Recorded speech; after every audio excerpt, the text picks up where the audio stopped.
that's fine. So, croeso, welcome, prynawn da, to our travel trade webinar for Southern Wales Tourism. My name is Nicola Edwards. I'm Destination Manager for Monmouthshire County Council. I'm also Chair of the Southern Wales Tourism Partnership. I'd like to extend a really big thank you to all our presenters today. There's a wealth of experience and perspectives from across travel trade, from those who work closely with travel trade and successfully. And there's lots of practical help and tips for all of you how to work with these audiences more effectively, or even at all if you don't already. So I'm going to ask, so for all of you here, if you can either keep your camera on or off, but if I can ask you to turn your mic off if you're not asking a question or presenting, so that we don't have any external noise. And we'll be recording the session, so it will be available after this afternoon and distributed more widely to those who are unable to attend. We'll have questions at the end, but if you could put them in the chat during the presentations, just in case, so that you don't forget about them, and to give presenters a chance to have a think about them before we get to the question and answer session, that would be brilliant. And I think that's everything I've got to say. I'm going to share a very quick presentation with you, which hopefully the technology will work, so bear with me.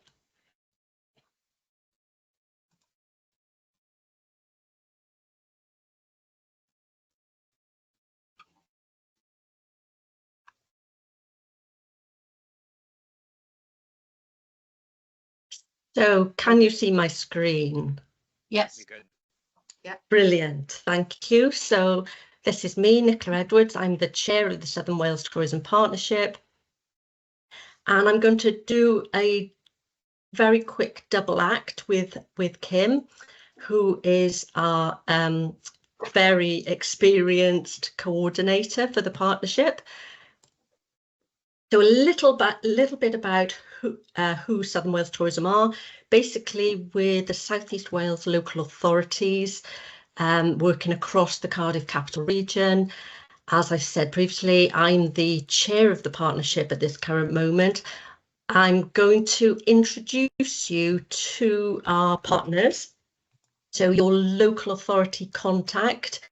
So our vice chair of the partnership is Faye Tanner, works for Cardiff Council. Cardiff Council are also our current host for Southern Wales Tourism. So they manage all the procurement, the invoicing, etc. And so a very big thank you to them. So I'll just run through the other members, many of whom will be on the call today. So thank you to all your members who are here. So Kevin Ford, who is my job share partner at Monmouthshire County Council, Nia Hollins and Molly Payne from the Vale of Glamorgan. We've got Sunny Hawkins, I think, and possibly also Jamie Marshall from Newport, Lindsay Handley, and Linva Prothero from Merthyr, Neris Royal and Bethany Colley from RCT, Rhondda Cynon Taf, Alison Tippins from Blaen y Gwent, Vicky Jones from Bridgend, Anthony Bolter from Caerphilly. I think that's all of our partners mentioned. We don't currently have a contact at Torvine. And we have, of course, Kim Colebrook, who is our coordinator, a very experienced and fantastic coordinator who manages all of our activity and makes sure we all get our act together. But it's a real team effort, and we've worked together for a long time. So it's a collaborative marketing campaign targeting UK and overseas travel trade and groups. As I said, we cover the Cardiff capital region. for at least 25 years that I know of, maybe longer. So it's a long-standing partnership. And the reason we do it is because individually as local authorities, we don't have the budget or staff resource to do it individually. We achieve economies of scale doing it together. And the size of the destination and the range of experiences on offer makes sense to travel trade and groups. So in case you haven't seen it already, this is our agenda. And we've got a fantastic range of speakers for you this afternoon. I'm really delighted that there's so many of you on the call. Thank you so much. And thank you to all the presenters. And just think of the questions that you want to ask. We want this to be a really helpful session for you, and we want you to get something out of it, so that's the most important thing. I'm just going to show you this slide, but this is the area that we work across, and these are the range of experiences for this audience across South East Wales. And this just happens to be some artwork of a map that we produce, that we distribute at lots of the events that we attend. So I'm going to hand over to Kim, who's going to talk you through some of the activities that we're involved in as a partnership. Hi, so just quickly, as Nicola said, budgets are very tight, and so is staffing, but we do work collaboratively. So one of the key things that we do is keep in contact with travel trade. So we have a database of over 500 that we keep in contact with as much as possible. And part of that is by attending shows such as British and Ireland Marketplace, which we attended earlier in the year. Nia attended on behalf of the partnership. And this is really very much a quick touch where you have 15 minutes with each different buyer. So travel trade from across the UK, and talk about your area and start a conversation and update them on the sort of products that you've got available. Next, Nicola. We also attend shows such as World Travel Market and British Travel and Tourism Show. So those are reaching different sorts of audiences. The World Travel Market, as the name implies, is an international show. So you're there alongside the Caribbean and everything else, showing off what you have to offer. And then the British Travel and Tourism Show was much more about domestic markets. But again, partners from the team go along and represent the whole of the area, so they have to talk about all of the products in the area. And that's why we always need to know what's new and what you're doing, so that we can share that with people. And to the next one. We're members of UK Inbound and Coach Travel Associations, and also work a lot with Visit Wales and Visit Britain to bring in groups for fan visits, to get a real taste, because we all know it's far easier to sell something to a client, to a customer, when you've experienced it. First-hand experience is a key part of the tourism product and the tourism offer.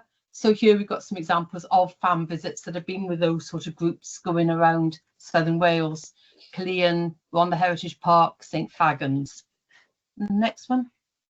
We produce newsletters that go out sort of every 2 to 3 months, which give updates. So if you've got news, if you've got new product, new ideas, new ways of combining your products, maybe with neighbouring businesses, then let us know, because that will go in the newsletter. The most recent one was about using guides. So we had lots of examples of different sort of guided tours, as well as the Welsh Association of Tour Guides, mentioning the different organisations and the different guides that can bring a site to life for their groups. And the next one. Oh, we also do videos and photography when we can get budgets, so that we've got more assets available to show off the area. We also do some work with bloggers and influencers, and some of them we come across through the travel trade sort of shows. So these are just 2 examples that you can follow on our social media. Again, it's about showing off the businesses. So here they're at Big Pit and Hensol Gin. Sort of they experience it, they write about it, they reach out to their clients, because and their followers, because obviously we need people to be asking for Southern Wales in order for then the travel trade to sell Southern Wales. On the next, we have a group travel toolkit, and we're working on an updated version with Aled at the moment, and that will be circulated to all of you and all businesses across South East Wales to help you with your journey with the travel trade. So that would be an updated version. You see in the corner of this one, it was about COVID. That tells you when that was produced. On to the next. We have our website where we take product data through the Visit Wales database. So you can put your data on there and it'll feed through. We also have itineraries and other sorts of information on there for groups and for general visitors. So that it's giving ideas to people who arrive independently of the website and to the travel trade.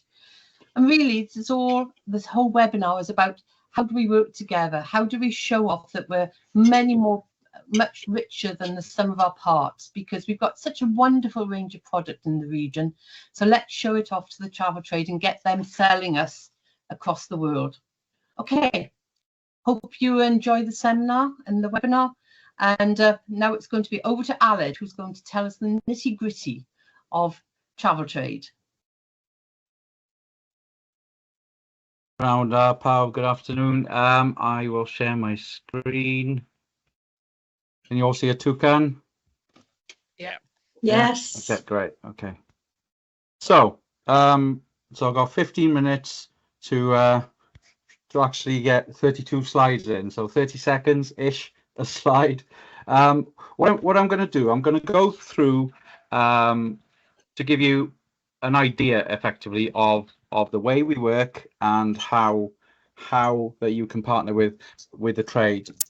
It's not something I'm going to dwell too much on each slide. It's a general overview. The other presenters, I'm sure they will all chip in with richly things that I haven't mentioned, but you know, they'll go in a lot more detail to what I'm going to mention. So so my passion for Wales has been going, well, it's probably over 18 years for now, when the Cambria brand first, well, I've been in tourism about 15 years, but Cambria brand has been going about 12 years. However, for the last 3-4 years of it, we moved it into Angela Shanley Associates. So it's just coming up to 3 years. The Cambria brand did exist from 2012, but we moved it into Angela Shanley, which is one of the largest DMCs, and I will come on to what a DMC means in a few seconds. So Angela Shanley, destination management company, where I think we're above 90 people now. I focus on the business development for Wales. The company has won the UK Inbound Awards for Excellent Tour Operator of the Year, DMC of the Year, for the last 3 years running. So that's great to be part of that success. Tim did mention that we've been working on the Southern Wales travel, I should say, obviously, travel trade toolkit. That was me rushing to put that in. So what we've been working on is how to get you to understand a bit more about this side of tourism and how we can get you working with us and leveraging the contacts that we have and how we can go out there and market your product. So again, mentioning destination management company, you'll hear DMC, you'll sometimes hear it referred to as inbound tour operator, ground handler. It's virtually the same. Tour operators, we tend to think of those. They are the ones that are probably, you know, there are some UK domestic ones. So you'll got the coach operators, but you've also got the ones that will be, let's say, in New York or Toronto or Los Angeles that are trying to sell the products here that we are operating here. So a destination management company is the one operating the tour for those tour operators in the country. Not always, sometimes they'll go direct to you as suppliers. Travel agents are the ones that will sell the products of the tour operators. So if you go into a travel agency, you're usually buying a tour operator product, and the tour operator is sometimes buying that product, that ground product off a DMC.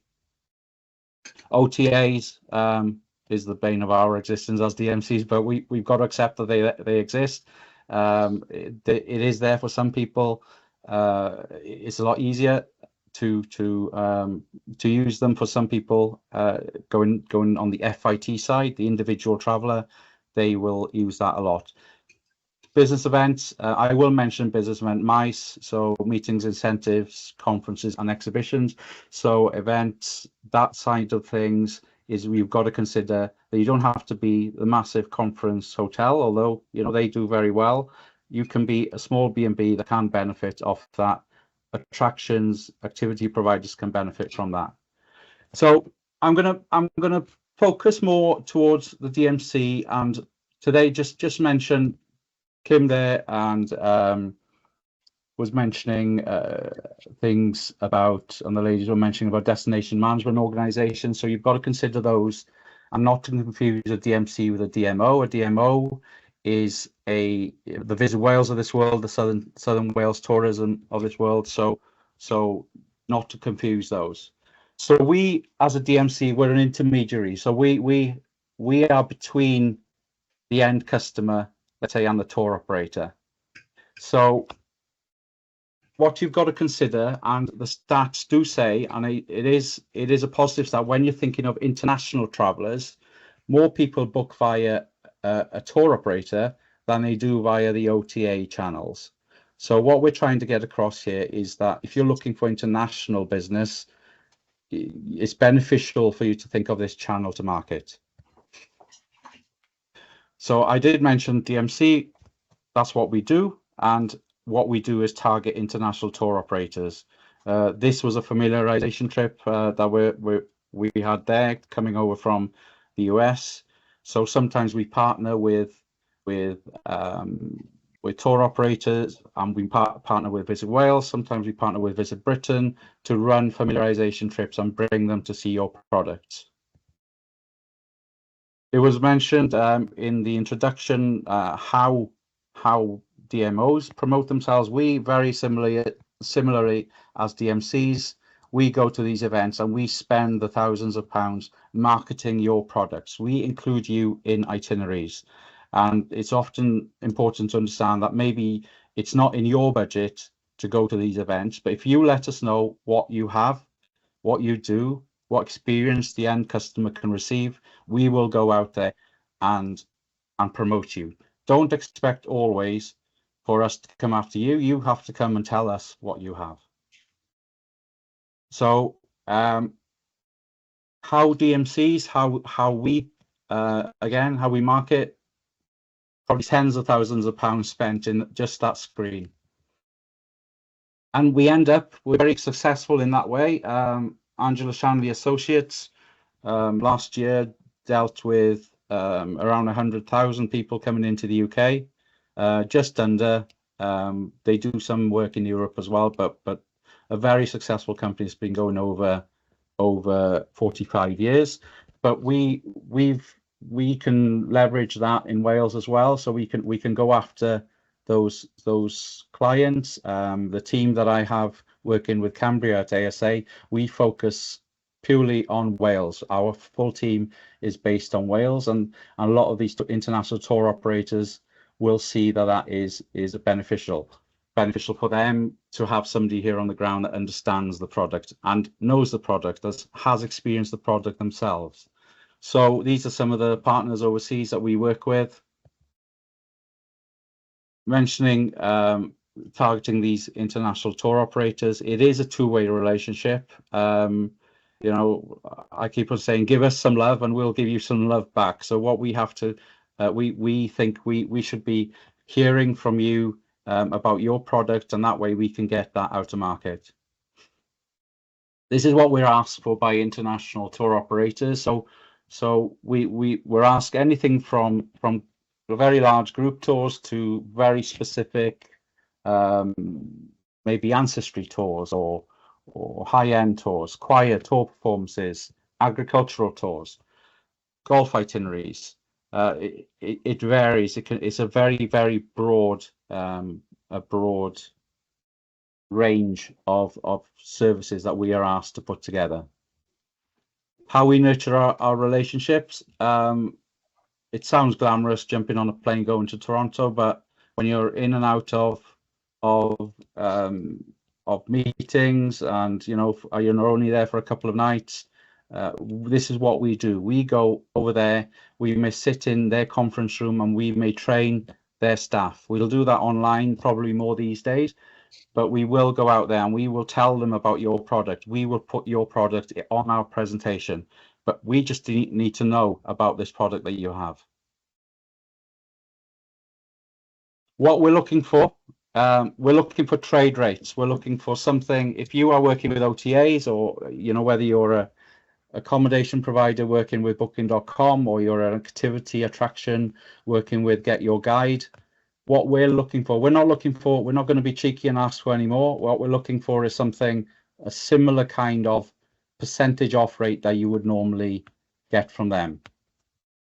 I'm sure there'll be Janet will sort of mention this as well, and we'll try and drum it into you by the end of the afternoon. So what we're looking, those are I would say the 4 key things I'm looking that's on the screen there. How do we make our money? This is, we're effectively asking for a rate. We need to get your product into an itinerary this year, ready for next year. Now, if you're working with dynamic rates, like in an accommodation setting, that is going to be difficult for us. That tour operator in North America won't be able to promote a package unless it's a fixed rate. Now, we can work with different rates for every night of the week. As long as you tell us what that rate is, we can work with it. We may end up selling it for only what the end customer would normally pay, or slightly less than that even, because the end customer for us, there's another person in the chain, there's another company in the chain like the tour operator. So you've got to consider, if for example on the screen there you've got £100 as a room night, we're not expecting you to give us the £65 that you may do on a quiet Sunday night. We'll be happy with something in the middle. So it's something that you've got to consider, work with us on it, and we will bring you the additional business. The net rates, that, like, again, it's going out there. We can work with blackout dates. So if there are local events that you don't want us to be selling, do that. Think of it as, I've got here a slide on top line versus bottom line. Well, think of it that at the end of the day, when you've paid that commission to an OTA, you're looking at the bottom line. You may be paying that commission 3-4 weeks down the line. What we'll pay you is pay you the net rate close to the departure date. This is often something that makes me laugh, is when I go to somebody and say, well, we can bring you 200 people, and somebody comes back and says, well, we've only got 8 rooms. So what you've got to consider is that we won't do that. Well, we won't do that over one night. We may do that throughout the whole season. So consider that if you can give us a rate, think of it as a large group that we're bringing you and trickling into your property over the season. Yes, we may be paying less than somebody normally on a Friday night, but then we may be paying more to you on a Sunday night than you could get from the end customer. You'll also have that in your diary very early on. The lead times for us, it has come down significantly since COVID, where before COVID we were probably thinking about 9-12 months out. Now we're more within the 3-6 months window, but at least 3 months before you will know exactly what you're going to get from us. We probably won't book much with you after that window. It's allocation for us is ideal. Consider this. You don't have to have a massive hotel. Joe on the call, and Joe is going to present, and this is something that we work very well with small hotels. Consider giving us one room that we can try and sell up to a date that it will automatically cancel, automatically release, even if it's 4 weeks out. What happens then is, on our system, we've got quite a sophisticated system that people have got access to, agents worldwide have got access to, and they can just go in and look for what's available in a certain region. So if you're searching in South Wales or searching in Abergavenny, searching in Cardiff, the hotels, your property will come up and they will just book it, and you'll get an automatic email.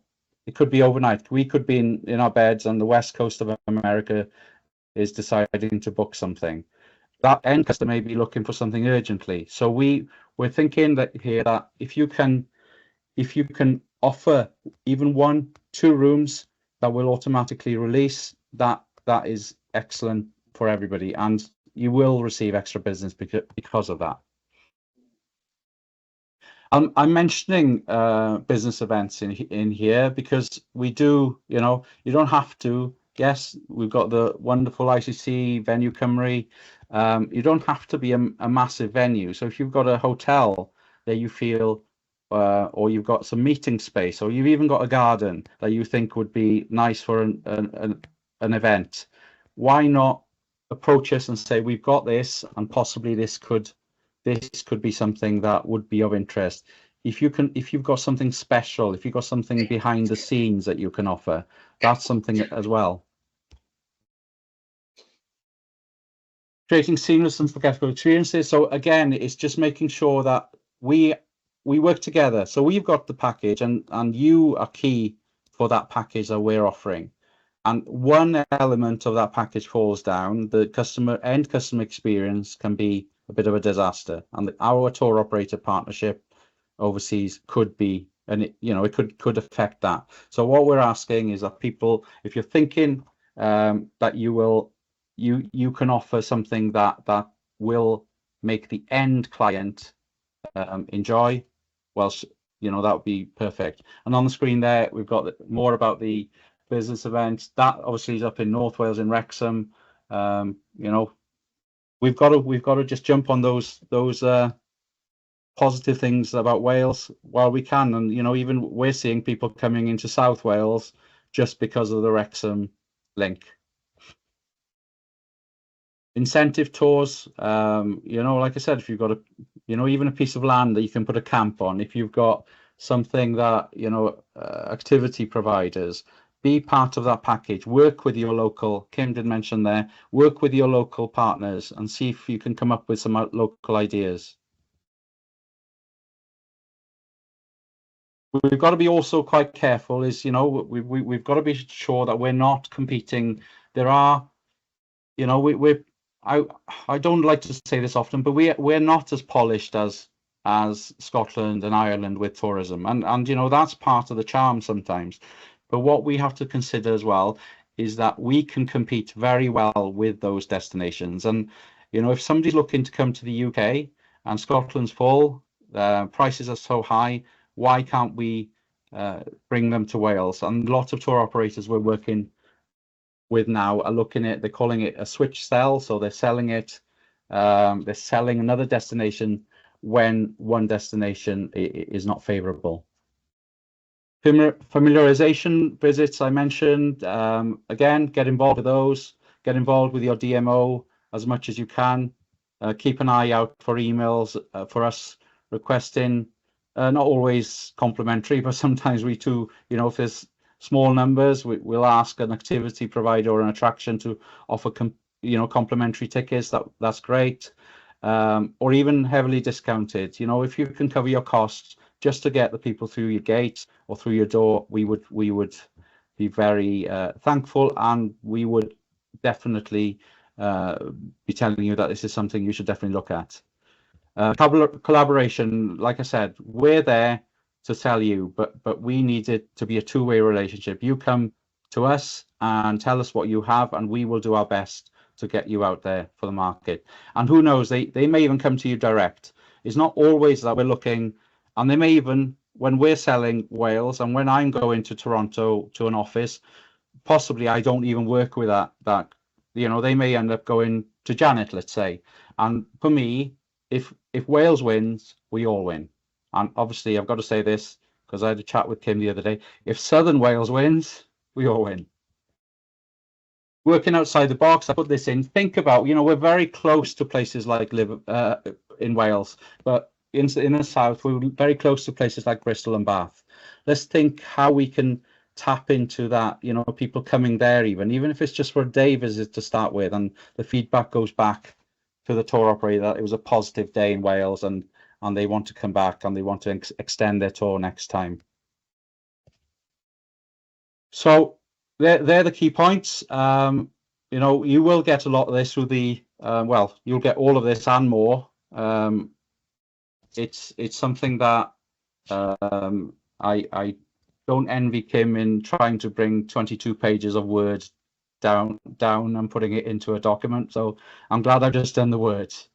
So thank you very much, diolch yn fawr, and don't ask me any questions, just put them in the chat and we will answer later on.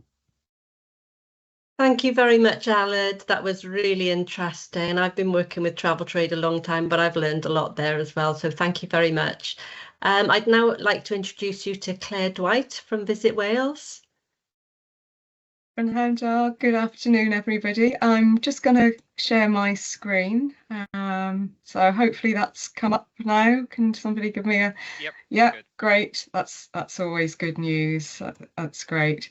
So thank you very much to Nicola, and thanks to Southern Wales for organising today and inviting Visit Wales to come and speak.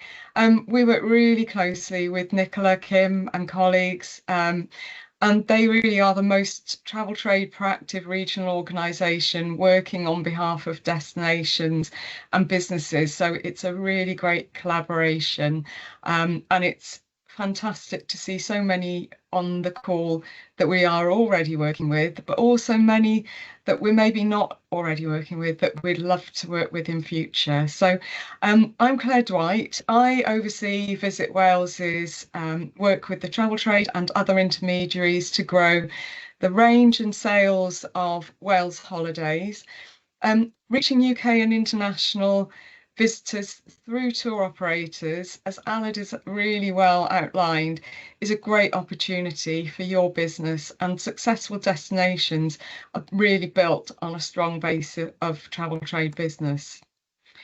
So Aled's already actually shown the slide from recent Visit Britain research that around 80% of international visitors book through some kind of intermediary, with a 43% booking via a travel agent or tour operator.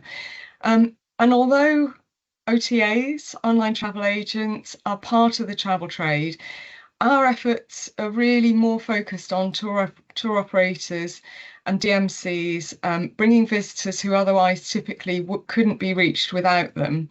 So for you, it's new, additional, incremental business helping to fill spare capacity. Can I just ask if can just pop your mics off? Is that possible? Thank you. So it helps to fill spare capacity. Tour operators can be very influential. They're really valued by the customer, especially for international travellers of all types, as well as from the UK for groups and special interests and more. So today you're hearing from Aled and Jan, who are great companies, great examples of companies you should be working with. And globally, there are thousands. So our annual travel trade research includes a sample of around 500 tour operators from our wider 1,000+ database of operators we've interacted with, including FIT operators catering for individuals, coach operators, DMCs, wholesalers and more. And through our research, of those surveyed last year, 55% sent visitors to Cardiff, 51% to the southeast outside Cardiff, with potential for business across the seasons. And our latest research for 2024 will be shared soon, and we're hoping that we'll be improving that seasonality and also the spread of business. Our travel trade marketing approach aligns with Visit Wales's priority consumer markets, shown in bold here, although our work with tour operators and Visit Britain extends further afield where we see opportunities such as with the Nordics. The core of our work is in promoting Wales through trade events, such as have been mentioned already, where Welsh businesses join us to meet domestic and international tour operators. So these include exhibitions such as World Travel Market, ITB Berlin and the British Tourism and Travel Show, as well as appointment-style workshops, as Kim mentioned, like Britain and Ireland Marketplace.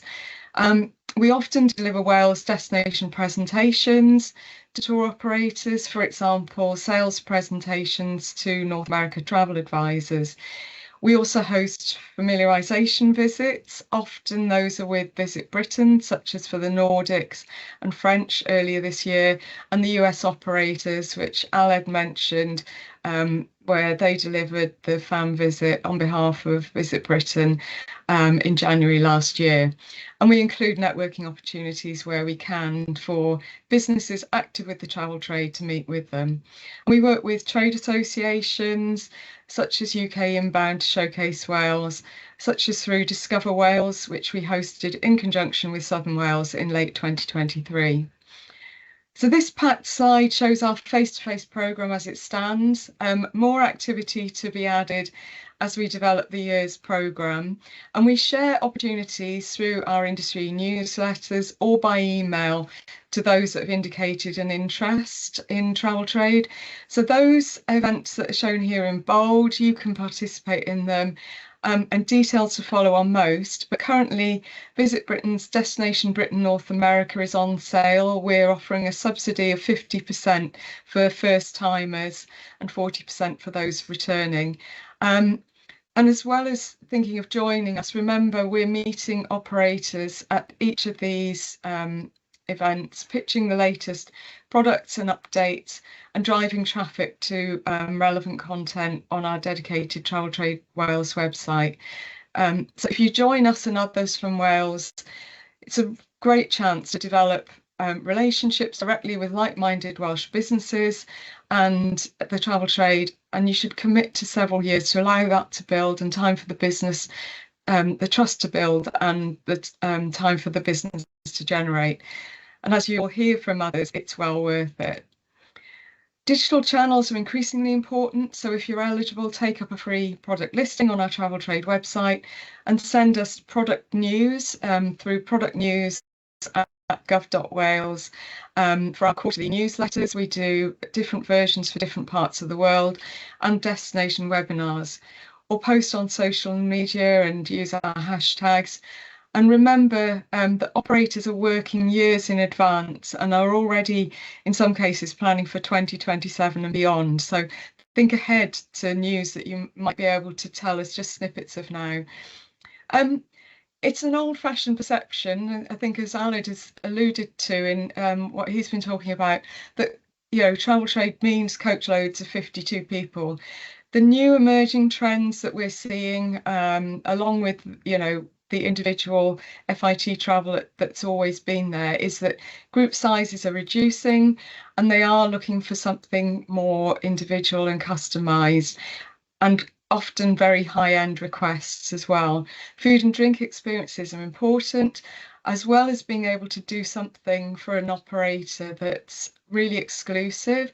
Only here experiences are very much in demand. But of course, at the bedrock of all of this is the accommodation, making sure that actually encourages as much of a stay in Wales as possible. And we're also seeing growing interest in rail-based itineraries. Talking of which, in this year of Rail 200, celebrating the anniversary of Leisure Rail, we're working with Visit England and Transport for Wales and partners across the borders on promoting visits to the English and Wales borders. And we'll be doing more to collaborate around opportunities in future, including with Tourism Exchange Great Britain, TXGB. Now, I just want to briefly touch on this, although it's not yet being used by traditional travel trade, we do see that as a future direction of travel. So we've facilitated TXGB for businesses to access a diverse range of sales channels, with new booking systems being connected all the time. If you'd like to connect and you don't see your booking system, or maybe you don't yet have one, then please do let us know. And there's also increasing interest from regional DMOs, destination management organisations, and others in becoming distributors, providing more reasons for suppliers to connect with access to a more diverse marketplace. And again, if there's a distribution channel that you'd like to be connected to but have struggled with, then please do also let us know that. So more important than anything is let us know. We're really keen to work with you if you'd like to work with the travel trade. So if you're not working with us already, tell us that. We can provide details of how you can set up a travel trade listing if you're eligible.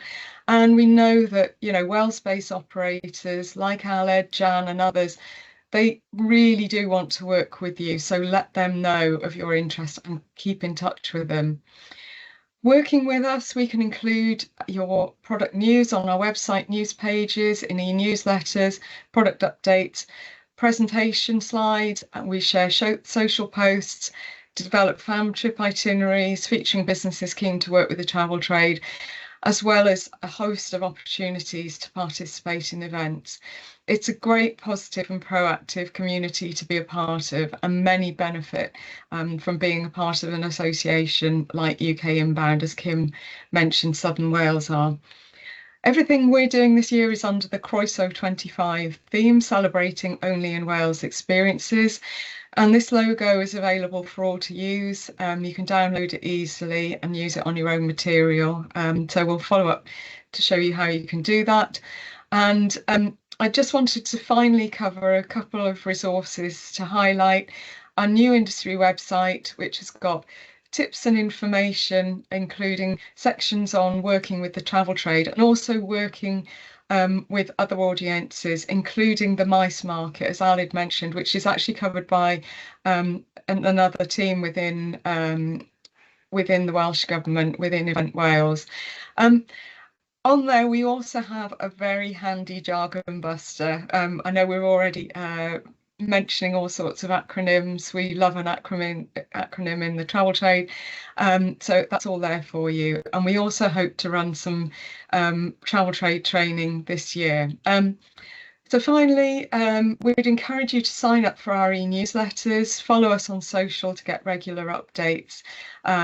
And a reminder again of that product news email address that you should use for all product news, information and stories, whether it's for the travel trade, for the media, Meet in Wales or consumers. And just as an example of a couple of things that will be going in future e-newsletters.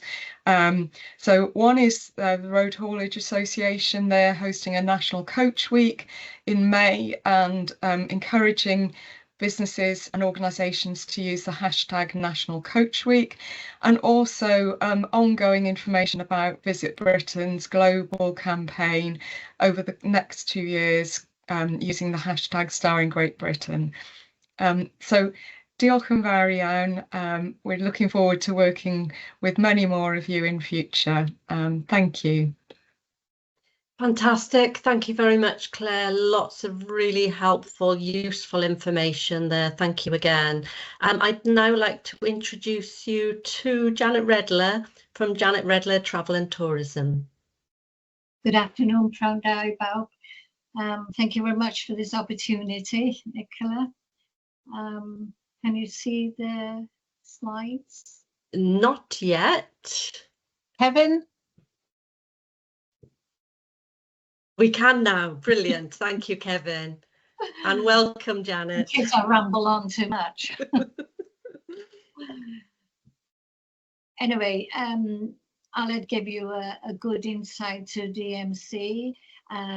We always pride ourselves. You can relax when you come to us. You can't do any better.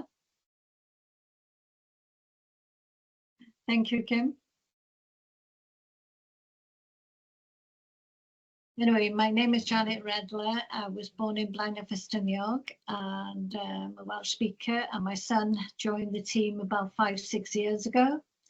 I've been in the industry 30 years or more, and I can't think of a better industry to be involved in, whichever part of it, catering, attraction, what we do, delivering. It's just a fabulous industry to be in. Anyway, every year we deliver groups and mainly FITs into Wales, and those are FITs for us are people that are traveling a couple up to about 8 traveling together. Since COVID, we have noticed a rise in family engagements coming together, and there's much more interest in heritage, and especially if families come in with their grandparents and have left Wales to, especially to North America somewhere. And we're a small family company, and we pride ourselves on a personal touch. Everything we do is bespoke, each tour decide to the client's specification. Thank you, Kim. Quite often when a travel agent comes to us, the travel agent has already spoken to the clients that's going to be traveling. So we've got, it's very difficult for us to change things on that. So we package up ground handling in all ways, if they want a chauffeur, if they're traveling by train, and then we do the accommodation and the attractions. Then we package it all up and sell it on to the travel agents, mainly in North America for us. Then they sell it on to the customer. We offer 24-hour support for anybody that's traveling. That's one thing we've noticed, that since COVID, people are more conscious that they want to be have somebody to contact. So if they're the chauffeur hasn't turned up or they've lost their tickets, they feel safer if they've got that network of support. So we offer that support within the business. And we keep up to date with international markets and always tailor everything for what the customer needs. Aled touched on things earlier on about how many DMCs they are offering services. There's plenty of work out there for everybody. So obviously we haven't got a competitor because there's so many people wanting to travel. Aled did touch on that it's really difficult to sell Wales. I know Aled and I have talked about this many a time because both of us are passionate about our country, and we know once people arrive here, they think, oh, why haven't I stayed longer? And then we sell mainly to the USA and Canada, just a little bit into Sweden, France and Germany, but predominantly all our business comes from the USA and Canada. Thank you, Kim.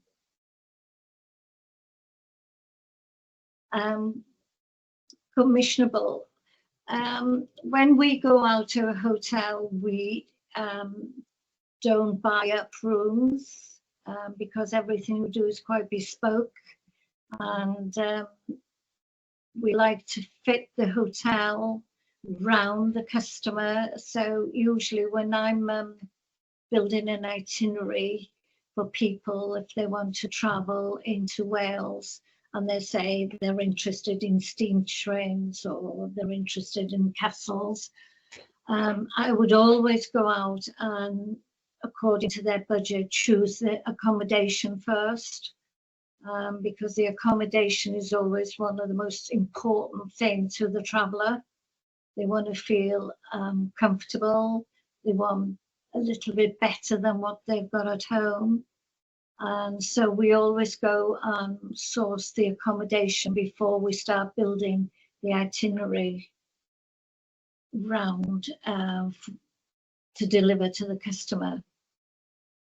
Familiarisation visits. The team here have just been to South East Wales and It's very important that we know the product, because if we don't know the product, it's not very easy to add on anything to what they're looking for.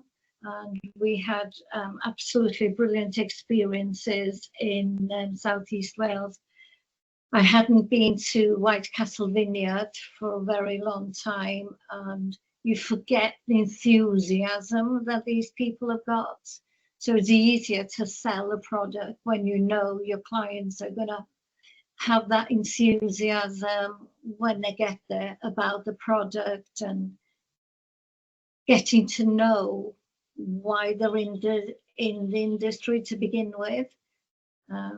It's like we went to the gin distillery then that was quite close, and just listening to what was happening in that area, it just encourages you to want to use the product that they're selling. We then went to visit the hotels, 2 hotels, the Angel. The enthusiasm of all the team there was just as good as anywhere you'd find anywhere in the world.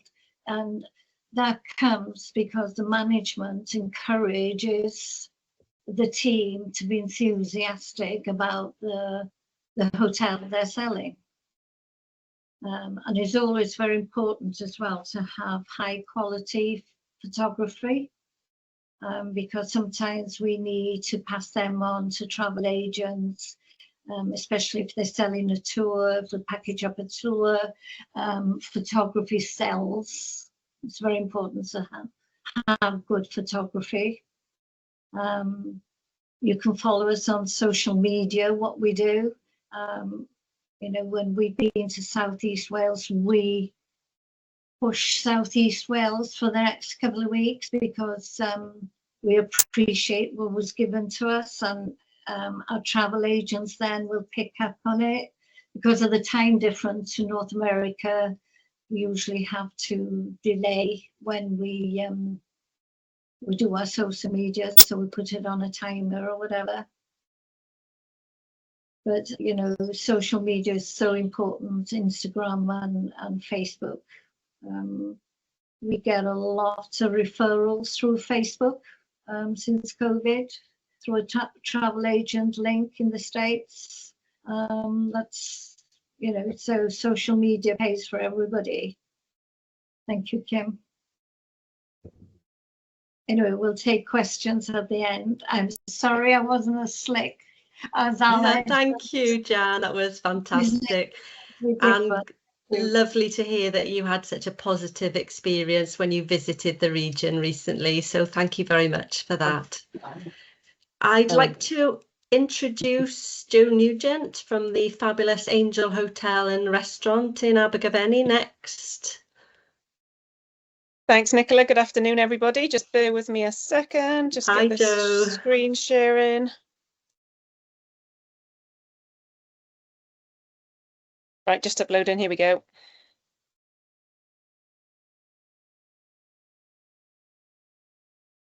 Is it working? She says. Not quite yet, but Hang on. There, right, here we go. It is now. That's it. See now? Brilliant. Yeah, Thank you, perfect. Joe. Okay. Thought I was going to be first to fail then. Right. Okay, so thank you very much for the opportunity to speak today.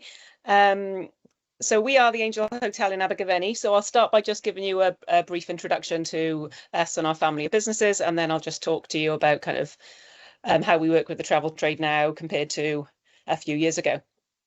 So we are a former coaching inn in the centre of town. We have been family owned since 2002, so a complete renovation of the hotel happened over the 15-year period because we stayed open for the duration, which was quite a challenge. Every window and every floorboard had to be replaced as things went on. We've got 31 bedrooms, various sizes, they're categorised on sizing. And we have restaurant, bar, courtyard in the summer months, and probably best known for afternoon teas. That's what everybody says to me when I say where I work. They've been for tea or they've heard about tea.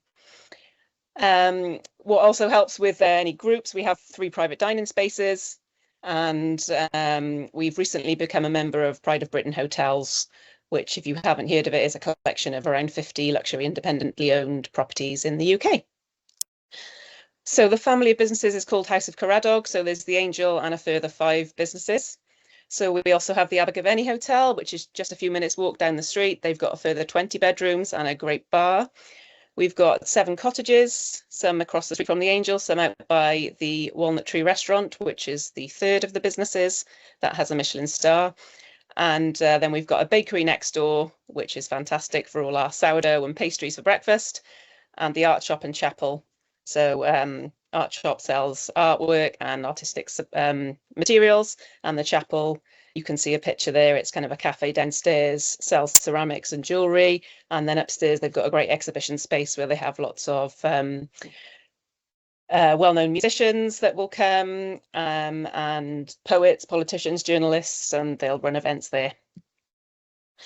So pre-2021, we were very kind of reactive, not proactive.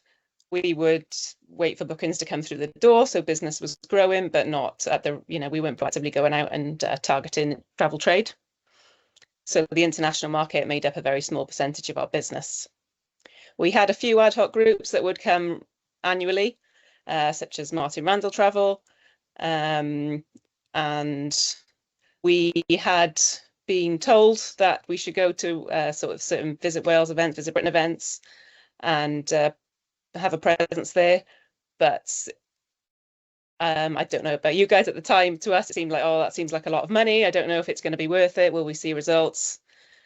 Anyway, then the pandemic hit and they were virtual versions of these events. So we thought, let's give it a go.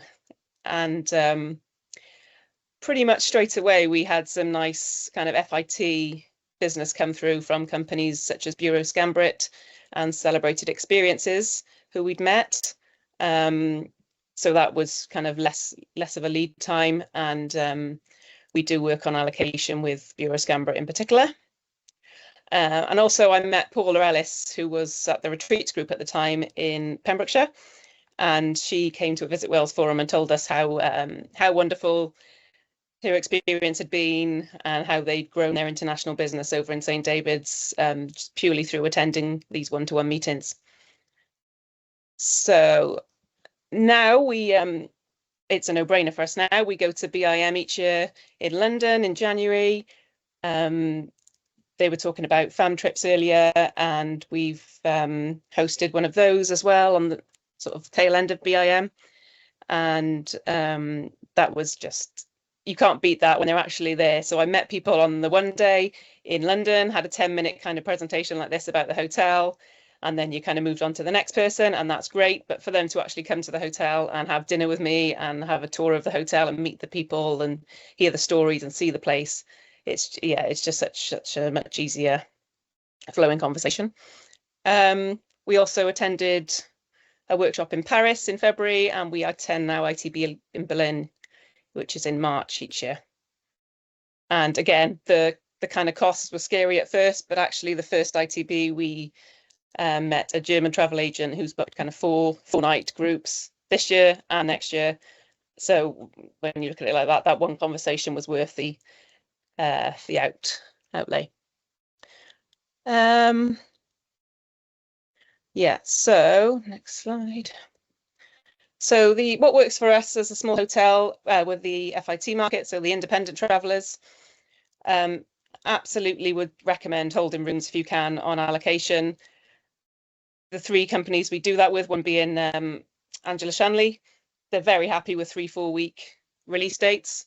And the way things are now, there's quite often a lot of people are leaving things until the last minute anyway. So it's very likely you're going to fill those rooms with 3-4 weeks to go if they're not used by the company that have them on allocation.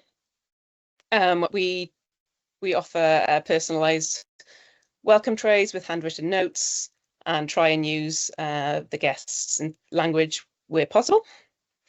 And wherever we can, we give a complimentary room upgrade to a larger room just for that first initial wonderful warm Welsh welcome and wow, this is going to be a lovely place to stay. We also have lots of personal recommendations of little walks in and around the area. We're very lucky being in the middle of town, so it's, you know, it's, if there's people staying, they can easily go shopping or visit restaurants on one night there in the town as well.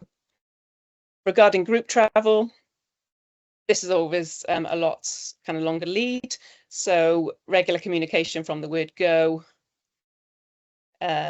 is really key to knowing how the sales are progressing with the group, and just knowing all the details about what they want, reassuring them, dietary requirements, all that kind of thing. So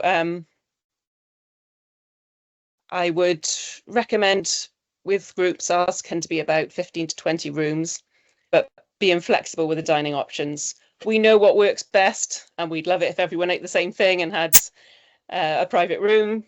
But if that's not what they want, then we just find ways to make things work. We've got a hotel on the main street in town, so we cone off an area for a coach to park, which means we need to know exactly kind of 50 minutes out what time they're going to be arriving, so we can be out there, we can move the cones, we can welcome them, get the porters to take the bags, make sure it's all really nice and smooth, deliver those key points about breakfast in locations, and hand out the keys, and then get everyone checked in as quickly as possible. And I'd always recommend just include the porterage free of charge. People do always ask, what do you charge for that? And it just seems it's just such an easy thing to do. And then each morning, so we'll have their itinerary, so we know exactly what the best way to serve breakfast is, whether it's a buffet, whether they've got a bit more time to have a la carte, and we'll make sure someone's there to see them off and welcome them back each day, mainly because there's that issue with the bus, so that we can easily get them in and out without it being an issue for them. But it also then enables you to find out how their day's been, get to know them all really well, and maybe give some more recommendations for their evenings if they're not set. And then on departure, a few of us will be here to wave them off, and we'll offer some water for the journey and something sweet for the bus, say Welsh cakes or something like that, and wave them off. And then always follow up with the organiser, personal note of thanks, asking for feedback, and just letting them know that we'd be very happy to welcome future groups. There's 2 photos that are private dining rooms, which we use for group dinners if they do want to be in a separate area to everyone else. So top tips, I would say get involved with the travel trade events that are taking place. My favourite is still BIM, because there is that one-to-one appointment schedule, so you know you're going to meet 30, 40 people in that day. Ask questions. The more you know about what they want, the more you can cater your conversation or advice to them. Be flexible and make sure you aren't creating unnecessary barriers to booking. And also think about collaborating. It's not just your hotel. I mean, that can be quite a boring thing to just go and sell, but if you talk about what you have to offer and what they can do in the area, what they can see, how easy it is to get there from other places, it's just such a more easy thing for them to buy. We work, for example, with White Castle Vineyard, who people have already mentioned. The guy there, such a personality, such a character, and we can book group tours with him, and we know that they're just going to have an awesome time. And yeah, following up, just make sure, I would always say, if you can, offer a complimentary stay, because there's nothing better than someone visiting you in person. I think that is everything I was going to say, so I'll stop sharing. Thank you so much, Jo. Some really helpful tips there, and a real insight into the practicalities of working with travel trade. Yeah, lovely to hear, and really helpful. So I hope others will find that useful. I'd now like to introduce and welcome Sarah Higgs from the wonderful Parkway Hotel and Spa. Thank you, Nicola. Thanks to you both and Kim for having me today. I'm just going to share my screen now. It was quite refreshing to hear what Jo has said about how we sort of overlap on, although we're a bigger hotel compared to a smaller hotel, it's nice that a lot of the top tips are quite similar as well, which is nice. Okay, so can everyone see that okay? Yeah. Lovely. So we are a 4-star independent hotel here in sunny Cwmbran. We are in our 40th year of trading, on our second owner, but always been independent, always been privately owned. So we're family run, family owned as well, which, like Joe has said, being independent is such a big thing and such a positive in this current climate as well. The other advantage of being independent means that we're able to kind of make our own decisions, set our own rates, and just be really flexible for all operators coming in, and just have a greater amount of flexibility rather than having to go through a head office, as it were. So for us, communication is by far the most important. So from the get-go, getting that communication going with the tour operators, wholesalers, and for us, it's just important to get it right from the off. Having the same person who deal with tour operators and wholesalers from the inquiry onwards right through to arrival is key. Having that person then who can hand over to the operations team, but is also still there to sort of help with any queries, meet the driver, who quite often is the most important person, meet the tour guide, and obviously meet the guests as well, and just have that personal welcome then at the front doors. We're really lucky that we have a door-to-door drop-off, so you can literally drop off outside the front of the hotel. The driver then, who's always our first point of contact, then we can direct him then to the free coach park, and we have then to the rear of the hotel. Flexible terms, that's really important for us. We've learned over the years, whereas maybe a few years back, we were sort of stuck on everyone has to have the same terms, everyone has to pay a month prior, everyone has to pay the same rate, whereas the climate has taught us that you've got to be really flexible in what you're offering. Not payment prior doesn't work for everyone as much as we like it to, and the same rates don't work for everyone, so we do have to be a bit more flexible, which means obviously we've got to keep notes and record everything as we go along, depending on what we're offering. Making sure you've got flexible cancellation terms, flexible release dates as well, and obviously flexible payment terms as well for the client.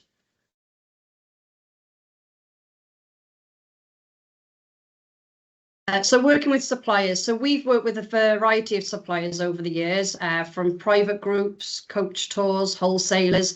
We're a bit of a jack of all trades, so we dabble in all of them. But we've made links with these through a variety of ways, which we've worked really hard to over the years.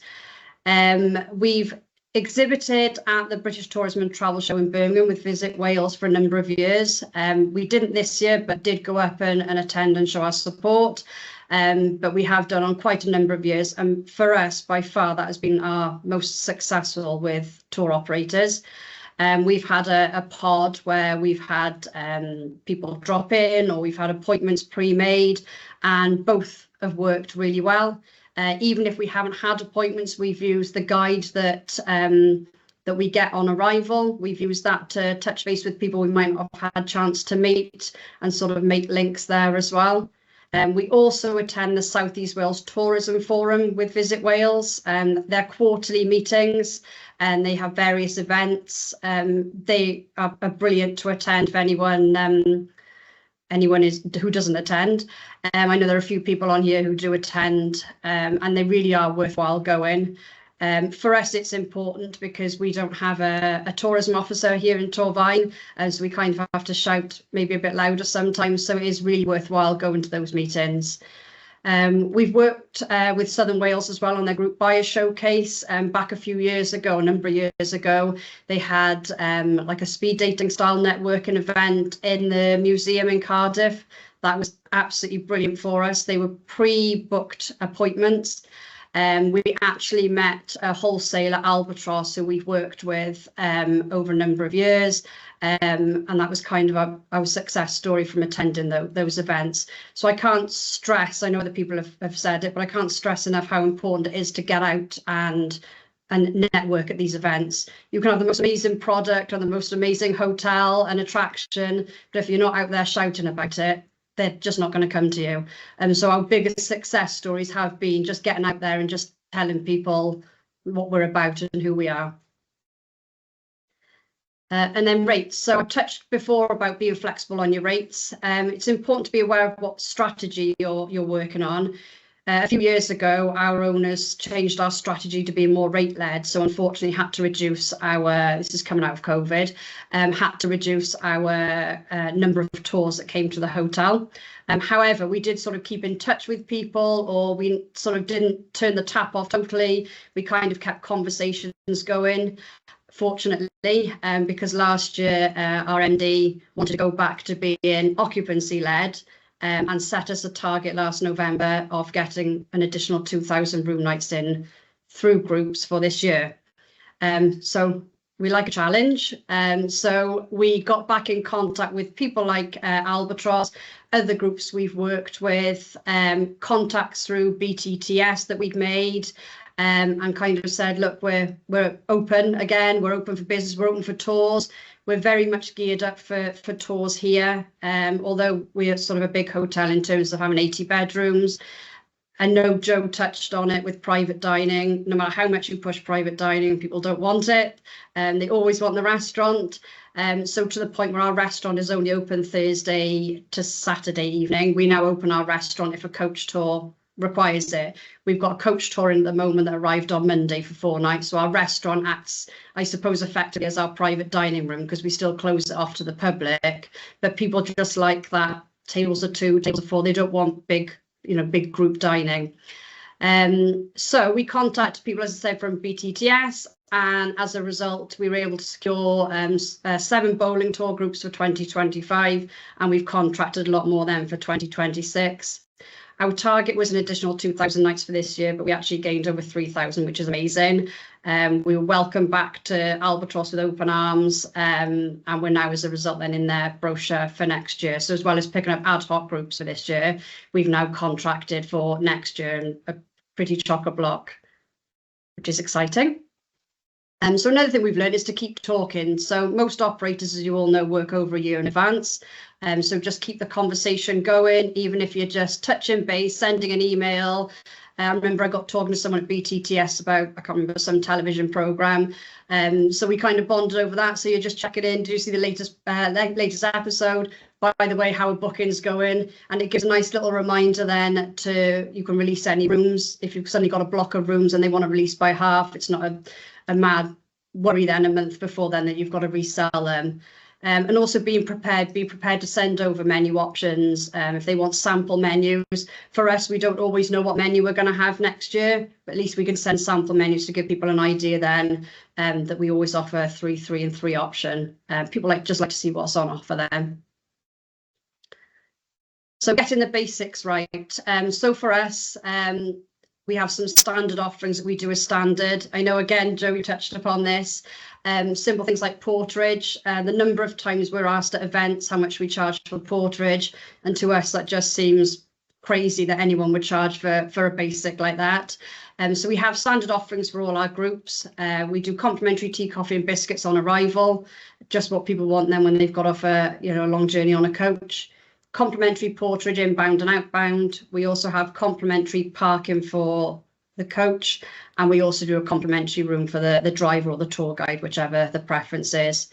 We also have a residence lounge then available for meet and pre-dinner, whether that's for pre-dinner drinks or just a little meeting area prior to dinner.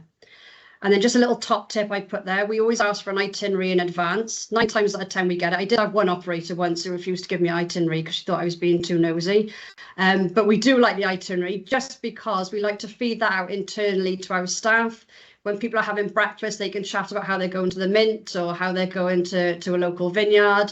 And it's just nice just to get that conversation flowing when sometimes people aren't so desperate to chat. It's just nice to, people think you care, which we do.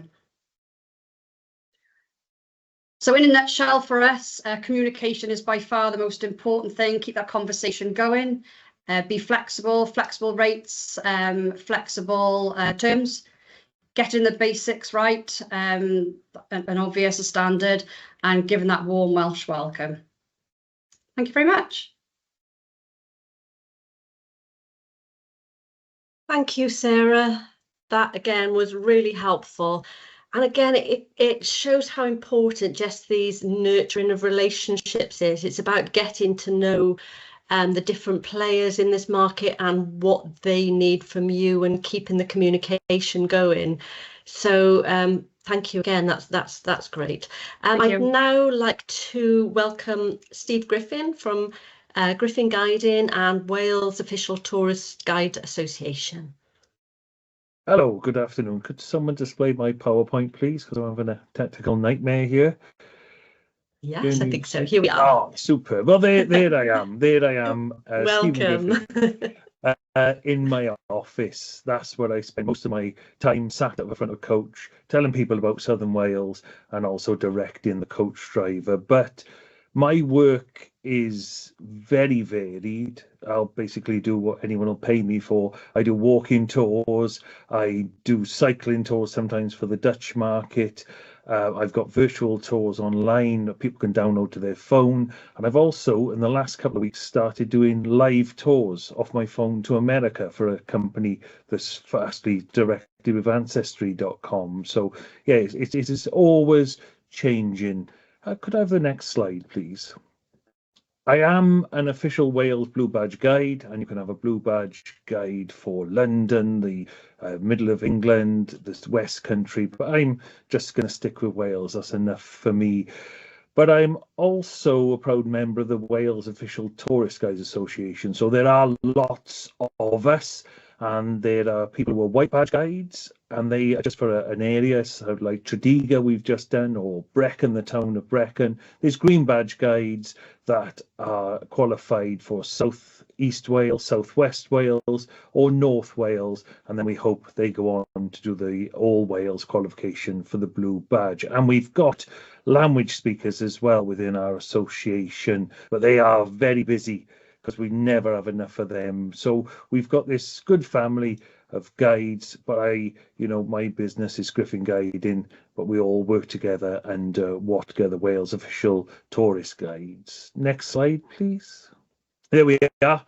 We call ourselves the Wales Best Guides, and you can find any guides you need on the website. You can drill down and find individuals on that website for your needs for a guide. Next slide, please. The majority of my work is within Southern Wales, and a lot of it is coach groups, large groups going around. But as Aled and Janet have said, my market is changing. The groups are getting smaller. I am doing more with family groups or friend groups and things like that who want a higher end product and high end hotels. So that is changing. But say coach group and coach guiding is still the majority of my business. And yeah, I am qualified for the whole of Wales, but a lot of it is in southeast Wales. Kim asked me some questions. What do these travel trade groups want? And I always get to hear the feedback because I'm sat at the front and I can hear them saying, "Oh, breakfast was fabulous," and things like that. So yeah, that's a big thing with these groups. They want good food and also want good clean hotels, which we're definitely doing here in Southern Wales. And it was lovely to hear that some of these groups, they don't know each other before. They just booked onto individual holidays themselves, so they are individuals. So it is really nice that hotels are now offering tables for 2 and 4, so they are treated as individuals even though they're arriving on a group. But then other groups come together, like fine art societies they do want to be together. So I always think it's great to talk to the groups before. And what they love about Southern Wales, the attractions are close together, so they're not doing big mileage in a day. And then the groups love that, and especially the coach operators, they're not burning diesel. They're parked up, so while I'm taking them around St. Fagans or around the Heritage Park, they're parked up and they're happy. So we're not doing big mileage, which is really good for the operators and always close together. And then also said, how do guides work with the travel trade? Sometimes I can be first port of call. The small operators, coach operators over the border in England will ring me and ask for recommendations. I don't ever get involved with booking hotels, but I will recommend them to them. Then I'll help them and they'll say, right, how can we what can we do while we're here? And I'll just do the itinerary. Others come with set itineraries, and I sometimes ask if they're using a helicopter, not a coach, because what they want to try and fit in a day. Are we going to see Wrexham? The Americans often ask when we're doing a tour of Cardiff and things like that. So we work with the travel trade in lots of different ways, and they really build on our knowledge and our experience of what we've done previously for groups. You know, if it isn't broke, don't fix it as well. And also, I always find it's good to adapt to the group's needs, and things will always change. I always remember a group, they'd all been in the same ward of a hospital over the years, all had the same heart problem. The group, that's what linked them together. One lady knocked her tablets down the toilet on a Sunday morning. So all of us ended up on a Sunday morning in Tesco's looking for a pharmacy that was open, and they were all in the Tesco's cafe. So, you know, we got to adapt and things. And also, I think it's great to hear that the hotels are asking for itineraries so they know what's happening. So it builds on the day as well. So we can adapt and things like that from it. And it was also interesting, Ali saying about groups coming over from Bristol. Just because they're not staying in Southern Wales, I find we can just attract them over. It's just getting the word out there that Bristol isn't far away. You know, the number of people I speak to, a good example is we have cruise ships into Bristol and I coordinate them. And it used to frustrate me when cruise ships came into Cardiff and they were taking trips to Bath and Bristol. So I thought, well, I'm not having this. So by nagging for years, I've now persuaded the cruise ships to come into Bristol. They do the Wye Valley and Cardiff. So with a bit of nagging, we can get there as well. Because, you know, I'm on the ground, I'm seeing what's happening, getting frustrated with it, and then we can all work together and get these groups across the border as well. So, yeah, you know. And also, I think we got to be cautious that Southern Wales is still seen as a new market, as people have said before, that, you know, it's not on the radar. Every time I do a tour of Cardiff, people say only this week. Oh, I didn't think it'd be like this. I thought it'd be all coal and dust and horrible, you know. So we've got to, as individuals who want to work in this industry, we've got to get out there on Instagram, get the pictures out there to keep reminding people what a fantastic place Southern Wales is and things like that, you know, and change the mindset of people and get them in. We're on the ground, as they compared, Alice said, to Dublin and Edinburgh and things like that. So, yeah, so travel trade is the majority of my work, and it is changing. But what's really nice, you know, familiarisation trips have been talked about an awful lot. On an Easter Sunday, I'm picking up a group that 10 years ago, the coach operator came on a familiarisation trip of Southern Wales, and this is his 4th trip back, and he's a one-man band. He's just a one-man band. So yeah, it is really important to keep the message out there. We can't always physically do familiarisation trips, but you know, online and things like that. So yeah, so if we could click on the next slide. And the other thing is, as a guide, we can persuade them. Once they've been once to Cardiff, the next time they come, we can persuade them out of Cardiff and, you know, up into real Southern Wales, up over the Rhondda Valleys is one of my favourite tours. And straight away people say, well, why are we coming up here? There's so many stories, so many good views, and it's changing people's opinion about it, just one tour at a time, really. So yeah, I think we just got to keep it out there, keep the message going out there, don't fall on our laurels. And yes, next slide, please. I think that's my last one. Yeah, and say groups always blown away how close everything is. Next slide, please. Yeah, so thank you very much for your kind attention. And yeah, say I'm on most of the normal social media and stuff. And if you've got any questions, just pop them in the chat box. And thank you very much. Thank you, Steve. Very interesting perspective from the Guides Association and from Griffin Guiding. We've got another perspective in our final presentation from Paul Brandwood. So this is the perspective of an attraction. So Paul Brandwood is here presenting on behalf of the Royal Mint Experience. Welcome. Right. Paul sent me a message. There was a fire alarm at the Royal Mint. Oh, So I was hoping that he'd be back. Now, I do have a little video that I can share. But Kevin, can you tell me how to set it that the volume will come through, please? When you click share, there's a button at the top that says include sound. If you toggle that, so you click the share button, then at the box that pops up, you should be able to toggle the include sound button. Also, is it also shared? Oh, where's? I have sent. Oh, there it is. Is that it? Hopefully, we will see. I've sent it to you. Can you see that? we can. Right. Can you hear it? A big part of my role is to work with the travel trade, and when I say work with them, it's because Just about. So we're looking to grow. Kim, Quite quiet, but we can hear it. and it's not actually playing the video because I think you've got the same problem again that you had before. Do you want me to play it from? You can try your end, yes.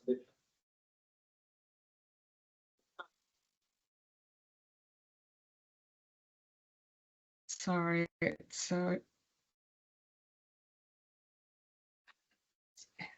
Sorry, Claire. Sorry, everybody, but I was keeping my fingers crossed. No, it's not your fault. Technology is always a good leveler. And fire alarms.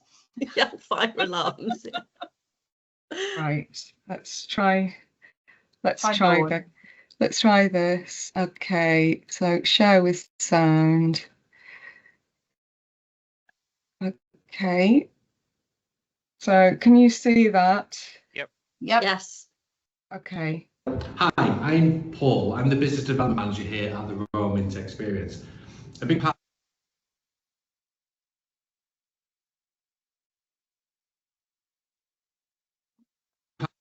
of my role is to work with the travel trade, and when I say work with them, it's because we treat them as partners. So we're looking to grow our footfall from coach parties and international travel, and the other way you're going to do that is to make sure you're ticking the boxes of what your travel partners are looking to achieve.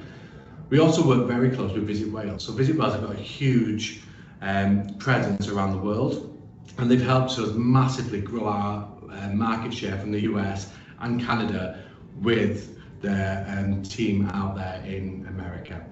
So working with your travel trade and working with Visit Wales is the other way really you're going to succeed in growing your travel trade business. Another way we're growing our travel trade business is working with partners within the local area and produce the coin, call and cheers package. So this is 3 attractions on 1 ticket, which is exclusive to the travel trade. So it gives them a bit of a market edge to be able to gain more footfall, more momentum for you. And also when you're an attraction like ourselves, who's probably 3 hours maximum visit time, and you want to bring coaches to you need to give them something to do within the local area. And the best way of doing that is to partner up with your local attractions and create bespoke packages. So, like I said, working with the travel trade, treat them as your partners, find out exactly what they need. Make sure you connect with the likes of Visit Wales because they will be able to open doors to markets that you can't do on your own, and they've been pivotal in our success. And also work with your partner attractions in the local area. They're not competitors. If you work together, you will see a massive improvement on your footfall.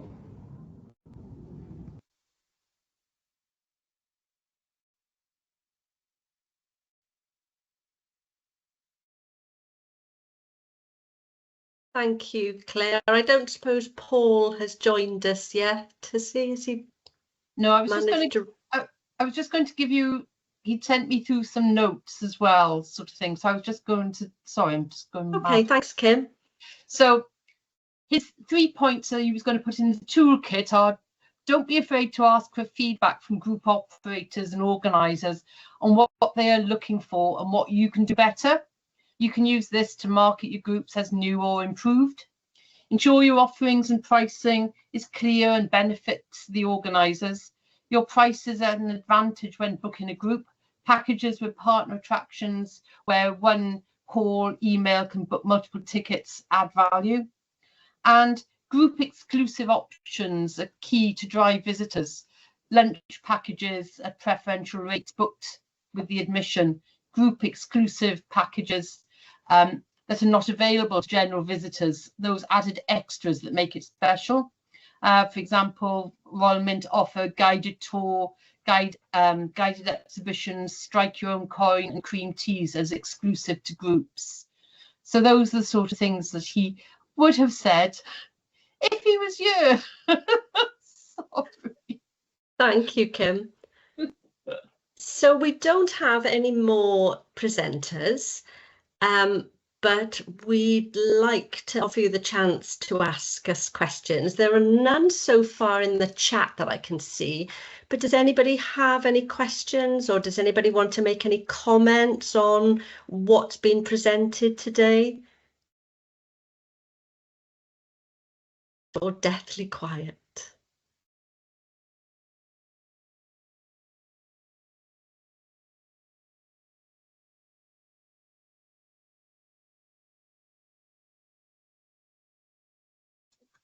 No questions?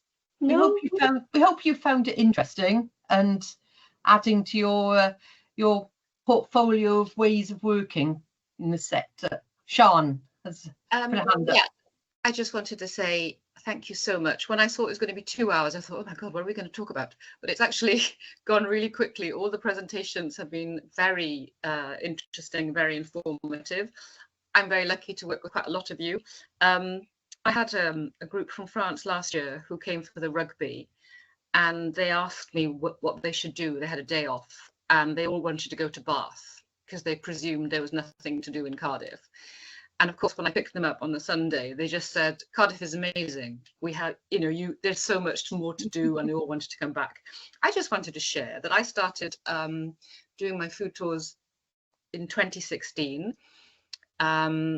And I was introduced via Visit Wales to a tour operator, and it took about 3 years for the actual product to come to life. So you really do have to be very patient.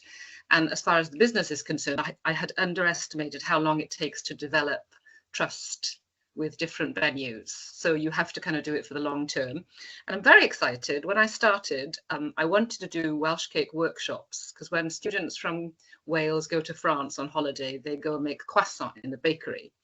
And I have never been able to find a venue. And I'm now working with Tabernacle in Cardiff, which has a huge, very light vestry right in the heart of Cardiff, and hoping to sell that to not just exchange students, but also people looking for something.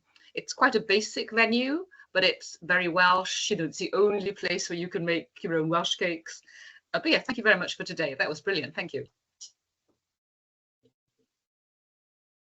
Thank you very much, Sian. You could have been on our speakers list. And that's what I was going to say, really. If people have found this useful, we will arrange more. And tell us what you'd like us to organise webinars on. Tell us what you thought of today. Please be honest. We've got thick skins and we want to improve, and we want to be helpful. So yeah, tell us what you think. Tell us what you want in the future, and please work with us. Please get in touch. Tell us what you've got that you want to present to these markets, and keep us updated of any new products or experiences that you've got. Aled, I can see your hand up. Come on in.